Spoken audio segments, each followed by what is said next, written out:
here with former middleweight champ Kelly Pavlik. Kelly, another hard day of training. Get ready for a fight June 8th at the Hard Rock in Las Vegas. What are your thoughts on that fight? I'm excited for it. You know, I've been working hard. This is, you know, I've been out here now again already for over about 5 weeks now, 6 weeks. Putting it in hard. You know, not much time off and staying active and busy. And for this fight, you know, I'm really looking forward to it. Put on a very good show and dominate this kid, and you know, move on and just keep moving on. You know, just keep it on track. And you, is this the guy you had a little bit of war words with? He's been kind of talking a little bit. Yeah, he's the one that's been running his mouth pretty good. You know, saying some very ignorant things. He wants to get on a personal level. That's fine. You know what happens in boxing, but he's taking it to another level. And we know I don't talk much. You know, I never have. And so I take care of my business in the ring, and that's what I'm going to do on June 8th. Gotcha. This is your second fight with Robert Garcia. I mean, you feel a difference this camp? So you're a little more familiar with him and everything? Yeah, every time it's more comfortable every day. You know, when I came back out here, it was just like I haven't left. You know, I was only home for 2 weeks, and every camp I'm feeling better and better, sharper, faster, and you know, there's still a lot of things I got to keep working on, but you know, that's in due time. Now, did you see the Bernard Hopkins-Chad Dawson fight? No, I did not. Okay, well, what are your thoughts on possibly, they're talking about Chad Dawson wants to fight with Andre Ward. That might be at 168. What are your thoughts on if they meet up? I think that'd be a good fight.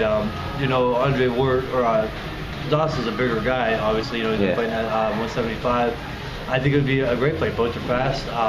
You know, Dawson might be a little stronger, but Andre Ward's a fast fighter too. Gotcha. You know, he showed that he's a top super middleweight. I mean, he won all of his fights convincingly, and I think it'd be interesting to see. Got you. And I don't know if you saw it over in Denmark. Mikkel Kessler had a real crushing knockout over Alan Green with the left. What are your thoughts on Kessler? He looked like he's kind of aiming for a shot either, you know, 175, 168. What are your thoughts on him as a fighter? I think I've been following Kessler. I think he's a strong fighter. You know, he's been in there with a lot of people. He's got good experience. I don't think he's at the top 168-pound fighter though. You know, Alan Green showed that he, you know, he get dropped in fights. You know, it happens to him a couple times. I think the Kessler would be a good fight. You know, that's a fight that I'm looking at down the road. Really? Yeah. Got you. And another fight they were talking about at 168 is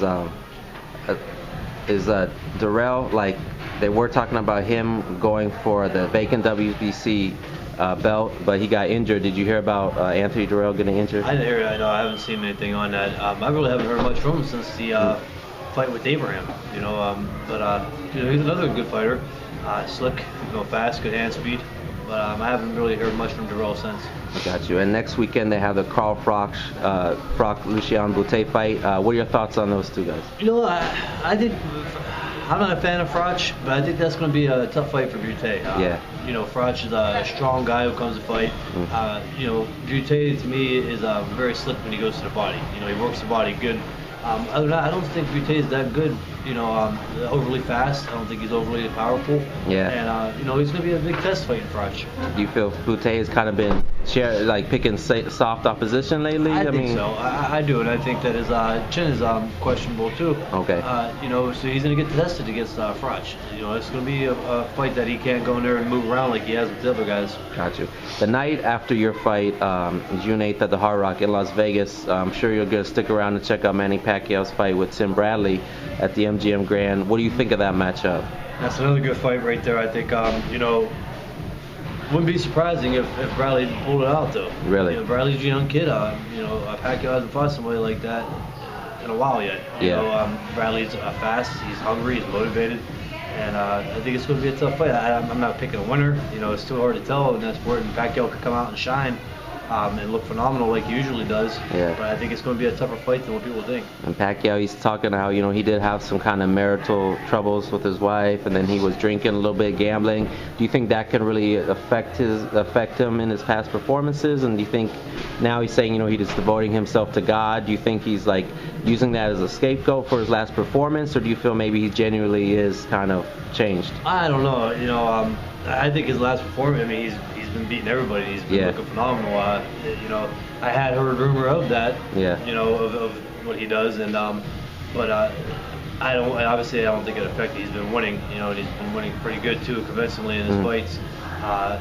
but who knows? You know, maybe it did. You know, we'll find it. We'll see come when he plays Bradley. Gotcha. Did you see the Mayweather-Cotto fight by chance? No, I didn't. No, I did not get to see that one either. I don't have. Got you. I think I'll be at the hotel. So. Okay, man. Got you, man. I heard Cotto looked pretty good though. I heard. Yeah. You know, he put up a better fight than what people expected, and I thought he was going to also.